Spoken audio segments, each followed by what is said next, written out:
Hello, welcome. This is the video tutorial for the Keep It Simple hand embroidery pattern. This is a beginner project and it's kind of fun because it's an oval hoop. If you want, you can have some different text here. You could also try it on a different color fabric, use different colored roses, all kinds of ways to customize it. If you get the kit, it will come with the printed fabric, and you can either get it with the text on here or without. I just want to show you really quickly. Once you get your kit, or once you have your hoop, I always recommend binding your hoop with fabric like this. This is just a strip of random fabric that I just did this to, right? And what that does is it makes this inner hoop thicker when we hoop up. So you can see on this hoop that I'm going to be stitching on, you can see I have bound all the way around. If you want, you can add a stitch to kind of connect your binding to itself, or I just sometimes get lazy and don't bother. And what that does is it helps keep your fabric really nice and tight in the hoop. The hoops, they do have these notches, so you can use a screwdriver to tighten them. And what I like to do is just go all the way around and tighten as much as I can, like so, and then tighten at the top again. And it should be nice and drum tight in there when you're done. And then, of course, when you're done, I've removed the binding from here because when it's actually framed, I don't need it anymore. But while stitching, it's nice to have. If you don't do the binding, it's potentially your fabric can get loose over time, so you'll need to readjust it. You're more likely to cinch the fabric when stitching, so I definitely like to recommend that. So excuse me, if you are transferring the design yourself onto fabric at home, I do have some resources for you that I will include in the comments. But if you're just going to be adding like a different text, I like to, this is just like a little trick I wanted to share. I like to know where the horizontal lines are, so it's easier when I come in and add it to a different hoop, so I'm not, making it accidentally diagonal a little bit. And all I do when I do my hoop tracing or pattern tracing is what you see here. I just tape it to the back, and you can't see it because it's not bright enough right here. You can kind of see it there, right, when I have the light showing through, but I'll put this up to a bright window or a bright light and then trace. I like these blue water soluble pens. You can just rinse them away with water. They come in different thicknesses. I actually kind of like, well, for a project like this, I like the thicker ones. They're just easier for me to see. But they come in thinner sizes too. So what we are going to do, we're going to go over all the stitches that we did here. I'm going to do them on here, so they're going to be kind of a hodgepodge, but we are going to be doing, let's see, we're going to do back stitch. Let's see, can we see that? I think so. We're going to do back stitch. We're going to do fishbone stitch. I really want a new pen. Hold on. Okay, sorry. That one, all right, that's better. That one's kind of at the end of its life. So we'll do a fishbone there. We'll also do a fishbone that's like the longer kind of wavy leaf. We're going to do some leaves that are filled with satin stitch. And maybe we'll do two of them. I don't know why. Maybe we'll just do one of those. I don't know. And let's see. We're going to do our little wavy vines, and we'll do our kind of short fern things. Let's see. Am I missing anything? I guess, yeah, we should do these leaves there. also satin stitch, but a little bit different with the stitch direction. And then we'll do woven wheel roses, and we'll do some fly stitches off of that. Oh, and then we need to do the chain stitch for the text, right? So we'll do an E for that. All right, sweet. Let's do it. Okay, so one thing I forgot to mention, your floss comes in a little skein like this. It'll tell you the color code right here. From this end, you should be able to find a tail, and you can pull from this side to grab a length of thread. It's up to you how long you want that length to be. Some people go from fingertip to elbow. I go a little bit longer, and what you're going to do is you're going to thread your needle. You're going to, I just try to keep it simple and put a knot on the back end like so. If you're having a hard time threading your needle, you can always separate your floss. So what you would do is you would cut a double length of thread, and then you would just see how it's made of the 6 individual strands.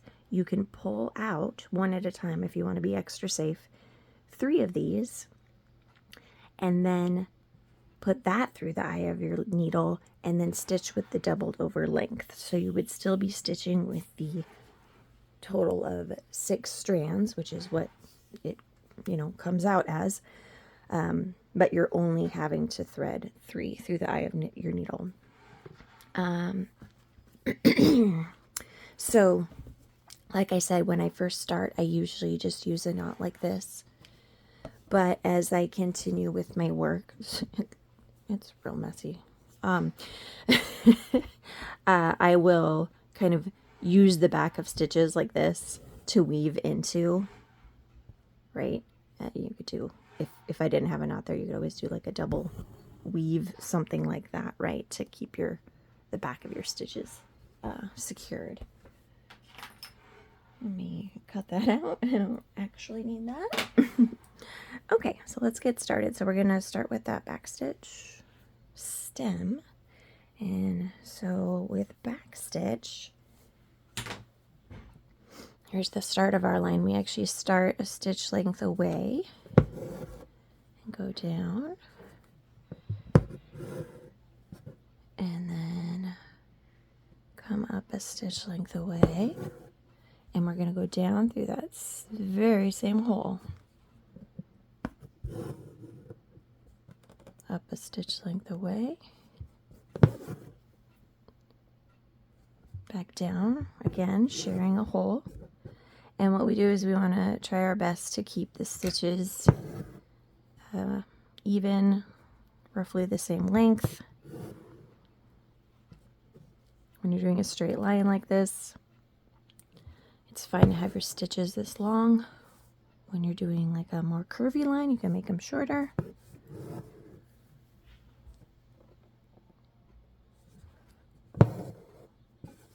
That's back stitch. Pretty simple. So I think all of the vines are going to be made with back stitch. You can see these ones I made a little smaller. Here's some back stitch. Here's some back stitch. Here's some back stitch. Oh, sorry, I'm not even in the... Here I'm talking to myself. You can't even see what I'm doing. My apologies. Okay. So now we'll go ahead and do the fishbone stitch here. So we're going to do it twice. Like I said, we're going to do more of a simple shape here and then a more tricky shape here.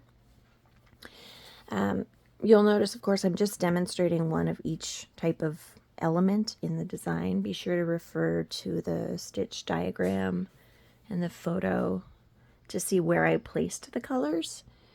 If you place them different than I did, that's totally fine. Do not worry about it.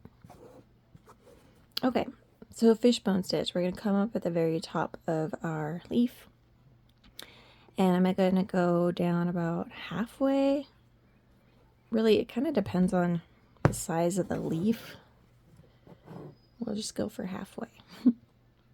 So I'm going to come up on the right side of my template, my guideline, along the leaf here.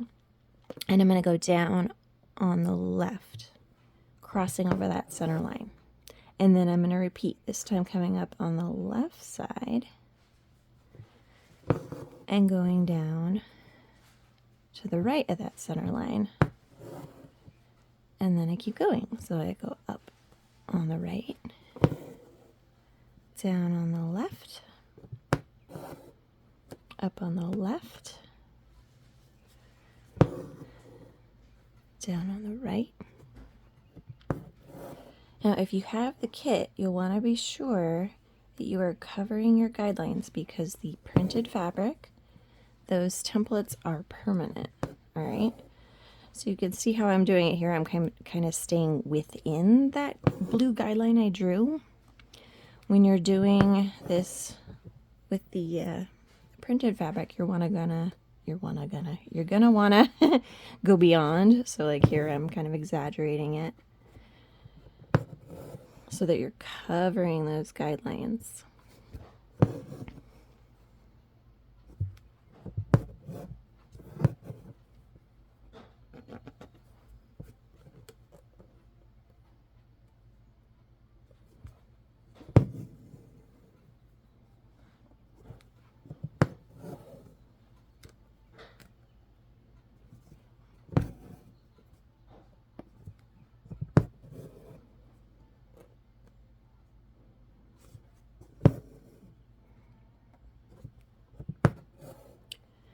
And just continue working our way down.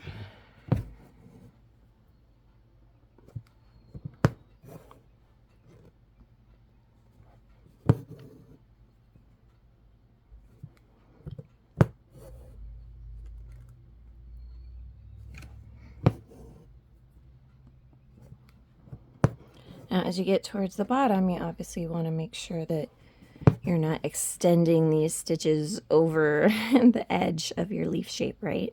So they're going to get kind of cut off here at the bottom. So just think of continuing this angle here. And you may end up with multiple stitches sharing the same hole.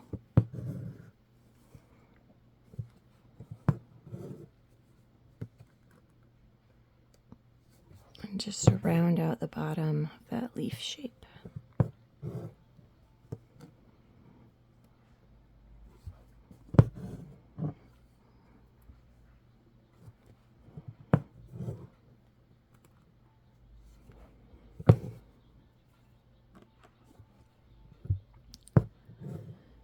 Like so. All right, so that is our fishbone stitch. If you are looking at yours and you see, oh wow, like I have a gap here, right? Because this is where I changed from going within the guideline to on the outside of it. You can, or right here, you can see there's kind of a hole. You can always come back in and add a straight stitch here. Just kind of tuck it in like so. If you need to cover any guidelines that are showing through, no problem. Okay, so let's do this one a little bit trickier. So these ones have this kind of longer shape and they're kind of curvy at the top.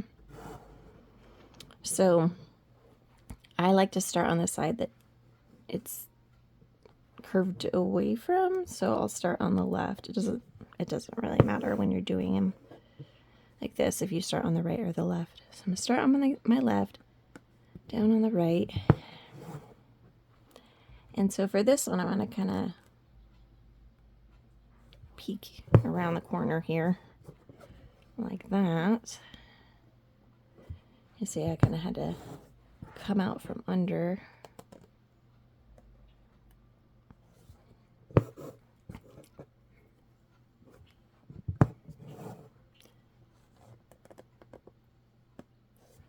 But otherwise, it's the same stitch, right? We just kind of have a bit of a trickier shape. So what's going to happen is you know, when the two sides of the leaf are even like this, the angle on either side is the same. When you have a curved shape, the angle is going to be a little different from side to side because the stitches are getting squished on this side and they're more flared on the left.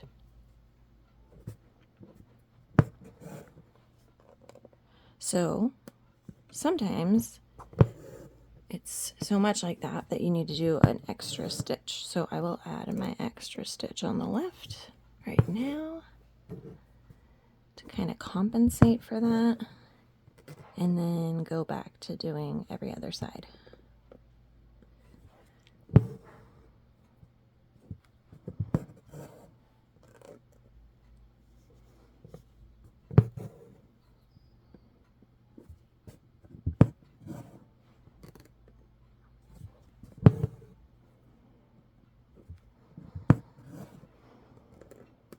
Okay. I don't think anything else is going to change, so I am going to move on. Let's see. I have enough thread here. So here, these are the, for any satin stitch leaf where you're doing each side. So basically, I'm going to go down one side. I definitely don't have enough thread to do this, do I? That was silly.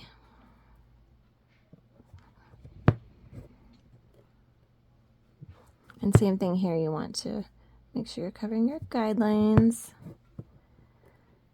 Alright, let's pretend that this leaf is shorter than I actually drew it.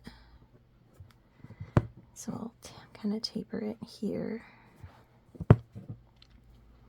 So some of the leaves that are like this in the pattern, they're the same color on both sides. Others have one color on one side, one color on the other. Either way, it's the same stitch on both sides. We are just filling with satin stitch a diagonal stitch direction.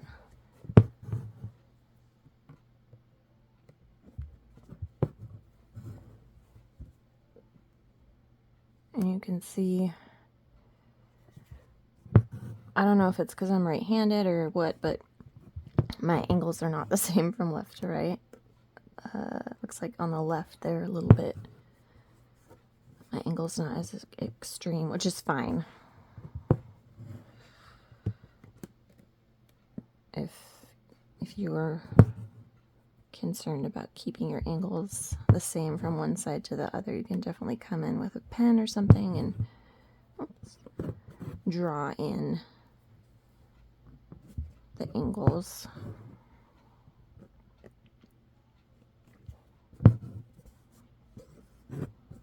Sorry, I have the back of that popping through.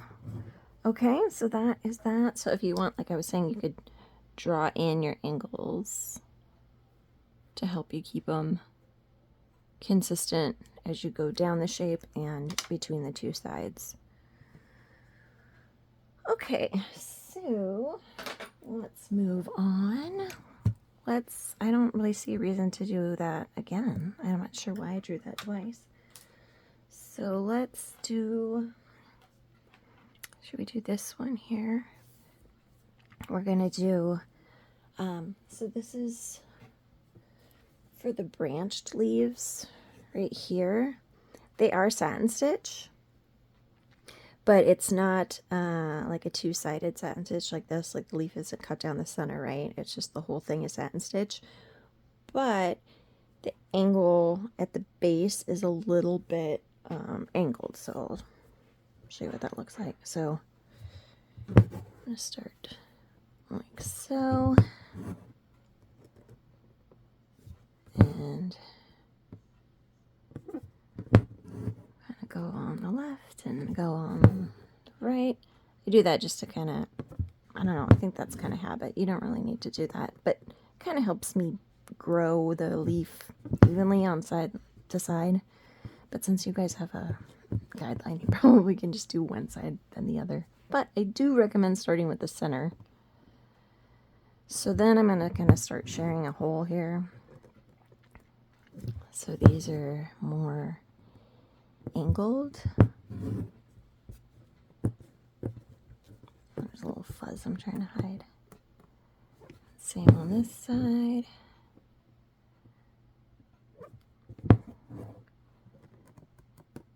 So you see how instead of keeping the stitch direction the same throughout. So I mean I still consider it a satin stitch.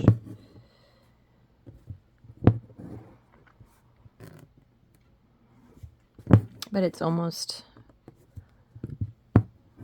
looks like fishbone at the bottom, right? How it kind of comes together, but the straight stitches aren't crossing over each other. They're just kind of angled towards each other. So that's that one. We'll do the little fern guy here. So these all have a back stitch base. And then it's kind of up to you how many straight stitches you want to have coming off of it and what angles to use. Again, you can draw them in first if you would like. So something like this.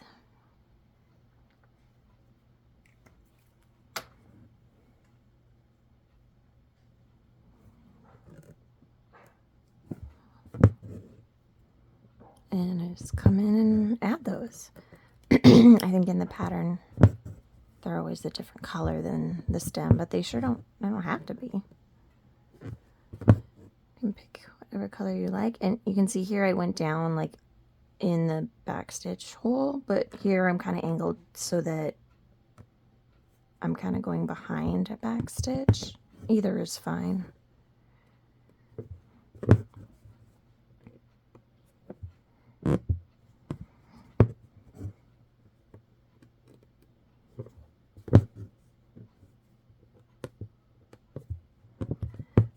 Okay, and then we have this one. We've already done the back stitch, so I'm just going to show you the detached chain stitches. So to do a detached chain stitch, we come up and down through the same hole and you leave a loop. And then you're going to catch that loop like so. Pull through. You don't want to pull too tight. It's kind of takes a little practice. And then you just anchor with a little stitch like this. And you can do as many as you like on your vines. You can make them super duper tiny like that. You can make them a little bit bigger, like that. If you're having trouble with them and they're kind of messy, you could always just add, you could use just like a straight stitch as a little leaf. And you can even go over it again and make it poofier if you would like. Something like this. And you can even poof it like that. It might look a little neater if you're finding your detached chain stitches are kind of messy. Okay, and then let's see. So for our lettering, I'll have to link the lettering tutorial. There's a bunch of different stitches you could use. For the sample hoop, I used chain stitch. So basically what we just did, except we do a line of them. So instead of anchoring, we just continue down the same hole, come up a stitch length away,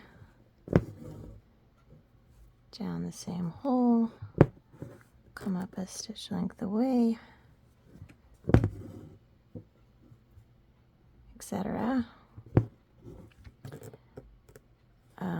You can also do split stitch. That might be the easiest option. So split stitch, we make a stitch, we come up and split that stitch to make another stitch.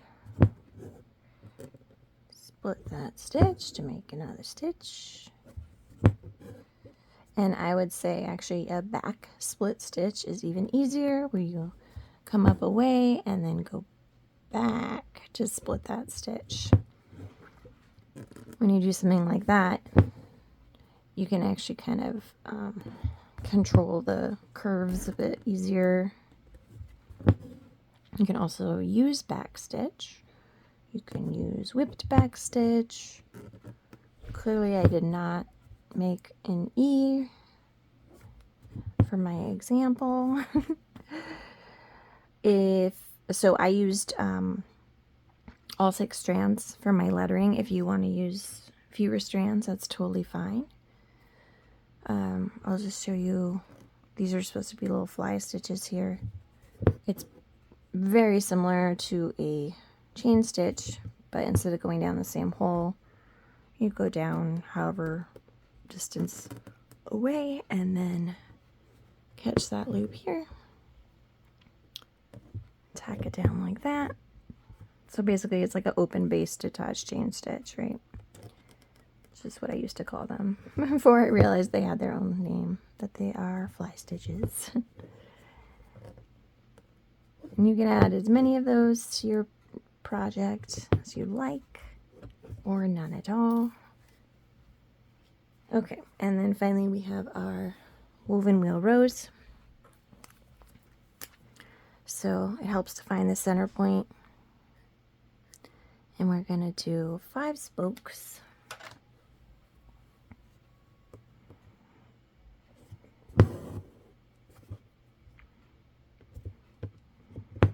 From the outside in. I did my woven wheel roses first. You could do them last. You could do them as you get to them. As far as like what order to do the leaves, I usually like to do the stems of the leaves first before stitching the leaves. Okay, there's our 5 spokes. We're going to come up near the center, and then you are going to weave. So we're going to go over, under, all the way around. We're not piercing the fabric. You're just weaving over and under these straight stitches. This is one where the tension is important. You don't want to be pulling too tight. It does take some practice.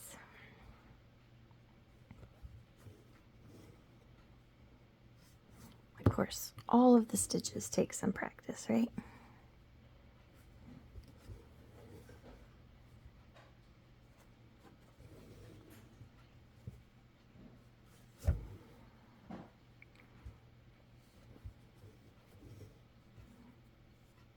Looks like a cat hair, doesn't it? I don't have a white cat though. I don't know what that belonged to.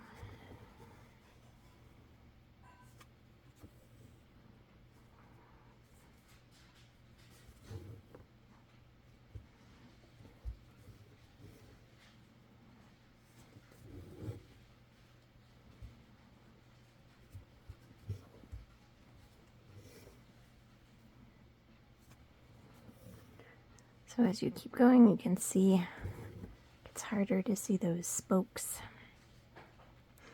Oh, and also you'll notice I'm kind of pushing up the rows from below, and that helps me to get under the spoke without actually piercing the fabric.